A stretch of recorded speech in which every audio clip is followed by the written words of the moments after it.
The gold market is changing rapidly. It's almost hard to keep up with all the changes that are occurring that are going to make a huge difference in the future. The latest is what Indonesia is doing. And no, I'm not talking about them adding gold to their central bank. This is much, much bigger. We'll talk about it in this video as we explore.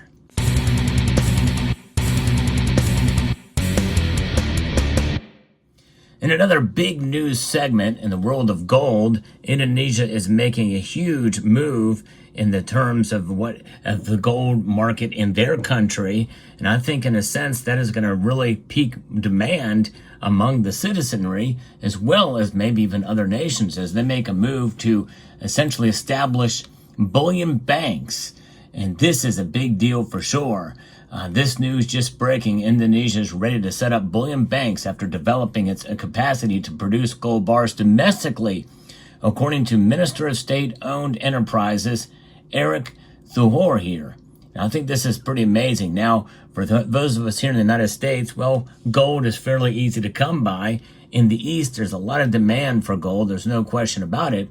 In a way, I'm kind of surprised that this has not already occurred. Now, I don't know how familiar or how available gold is in Indonesia, but nonetheless, this takes it to the next level because they are going to be taking an ability to produce these gold bars within their own country. By the way, if you love gold bars, check out my friends at Summit Metals. They are rapidly becoming a low price leader in the world of precious metals. And I've got this little wallet that is actually made of metal. And in here, I've got a start of a collection of 1 gram gold bars. And they have really competitive prices for these gold bars and these little wallets that actually have different things. You can get them with for the 10th ounce coins as well. And I think they're going to come out with other sizes too. But check out my friends at Summit Metals. They're increasing their selection. And how are they able to do it? How are they able to provide you some low prices? Well, they buy in bulk, allowing them to pass significant savings directly to you. It's pretty amazing what they're doing over there at Summit Metals. But what Indonesia is doing here, in this case, for that part of the world, is quite impressive as well. The plan is to establish bullion banks that will be supported by state-owned miner PT and Neka Tambang, Antam, and gold miner PT Freeport in Indonesia by processing gold bars in the country itself. So far, most of our raw materials have been exported abroad, but now they can be processed domestically. And that means that likely the prices are going to be lower there, which means more people will buy gold, which means increased gold demand. And when we're talking about gold breaking all-time highs, we need all the savings we can get. As gold now, as of the recording of this video, is now over $2,700 yet again. And it's intriguing. It's pretty amazing. Now, I don't have any Indonesian gold here, so I thought I would show some gold that is popular here in the United States. That is the Gold Eagle and the Mexican gold, which is, you don't hear a whole lot about Mexican gold. That typically has a little higher premiums. This piece I got this year for regular bullion price. That's this market on this side of the world. On the complete opposite side of the world, nearby Indonesia, is Australian gold here from the Royal Australian Mint, the Southern Sky, which shows the Australian continent and country and the areas surrounding it. And then the South Korean Phoenix here. I love this piece here. Probably one of my best designs in this series. And so, yeah, it's nice to have a variety of different gold, although likely these gold bars that are going to be sold in Indonesia, you and I probably won't have access to, just like the Turkish gold coins. They kind of keep that stuff to themselves. It would be neat to be able to get some of those, such as the Zimbabwean gold coin, too. Very difficult and hard to come by. According to the minister, a system created by Antam and Freeport will create sufficient gold reserves to be used as public savings.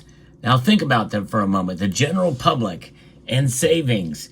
That is about the best way that you can define what gold is. One of the best ways. There's another one too, and that's as an insurance policy against the worst case scenario. By the way, I did a video about that very topic I'm going to link to it at the end screen of this video, so stay tuned for that. And I'll talk about that in a moment. But, it is interesting. It's amazing how much gold is overlooked in some of the nations in the East, or the West, rather.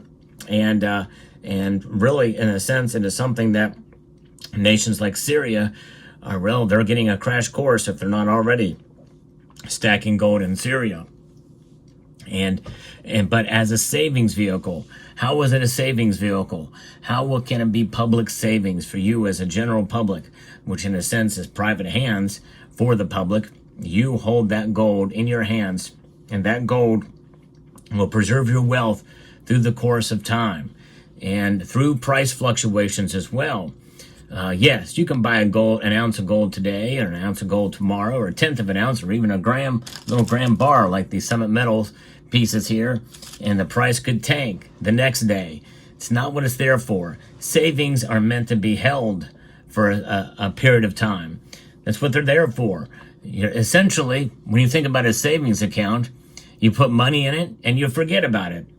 I mean, it's not that we forget we have it in there, but we don't think about it on a daily basis. It's there in the case of emergencies. We typically don't put money in savings and then take it out the next day or the next week, and very rarely in the next month, unless an emergency occurs. And with that being said, there is risk involved with withdrawing too early from a savings account of any sort. But nonetheless, gold is the savings of last resort. And apparently this minister understands this. So that's pretty remarkable. I love that those two words used together, public savings. And furthermore, the Ministry of SOEs will discuss the potential for gold saving with the PT Bank, Syariah, Indonesia, as a key operator. We must sit down with BSI and all related stakeholders, and that will help accelerate the plan, he said. The cooperation between Antam and Freeport will help save up to $200 trillion of their currency. Likely it's not this currency anymore. These are Indonesian notes from yesteryear that have been decommissioned from back in the 60s. And Series 1964, these are very, very common. And you can find these anywhere, at a local coin shop or place that sells currency for pennies on the dollar, literally. Just kind of cool. I've had these in my collection for a while. I thought I'd show them in this video, but nonetheless, gold is really where it's at, and gold bars are what they're going to be producing and to be sent out to and be sold to the public.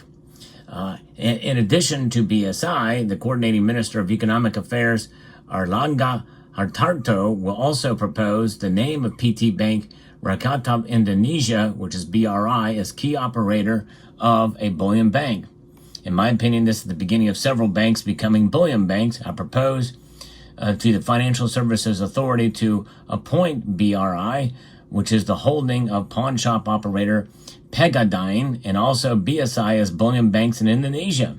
As we know, that gold is part of a safe investment during a crisis. Exactly right. It covers the other hand. It's a hedge against a crisis. And in a sense, yeah, you're investing in it, but it should not be seen as a financial investment. It is an investment against a worst case scenario, economic instability or a crisis. And instability does not necessarily equate to a crisis, by the way. Gold performs well in that environment too. So that's the thing to consider here. But it's pretty amazing. All right. Now, he noted that currently Indonesia has large gold reserves.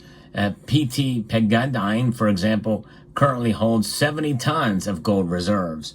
But so far, the gold reserves have only been recorded as tonnage without being included in a bank's financial balance sheet. In other countries, such as Singapore, gold is included in the bank's balance sheet, thus providing added value. In contrast, in Indonesia, gold is often managed as a raw material without full processing. But when you think about this, they're going to be working with the pawn shop operator, selling it to the public. But I don't see anything in there. They're actually going to add to their reserves with this. But I guess there's a possibility that could be occurring too. The article here, which comes from Antara News Agency, which is an Indonesian media outfit, that really does not tell us. And of course, it's probably translated, so some of this is probably lost in translation. So very well could have both a public and private aspect to this. Either way, it's going to streamline some processes for Indonesia, and they will be able to add more in gold in their own country. That's pretty amazing. So there you have it. Big news. I think this, coupled with the recent news that I posted about the COMEX allowing for smaller 1 ounce size futures contracts to be traded, I think there's a lot happening. Those two things, what's happening here, and those two things are the latest in the news of an expanded market for gold. And I think it's quite telling that we're likely going to be settling in at prices above $2,500 at the very least with gold. That's the new reality for gold. It's not going anywhere below that, I don't think. And so we just have to kind of deal with it and live with it and adjust to the new prices as they are settling in here. So let me know what your thoughts are down in the comment section below. I hope you found this video informative, insightful, and educational. I'd like to extend a multitude of gratitude to each and every one of you for taking the time to watch, and encourage you to please rate this video. That means press the thumbs up button down below, share it, comment, and subscribe.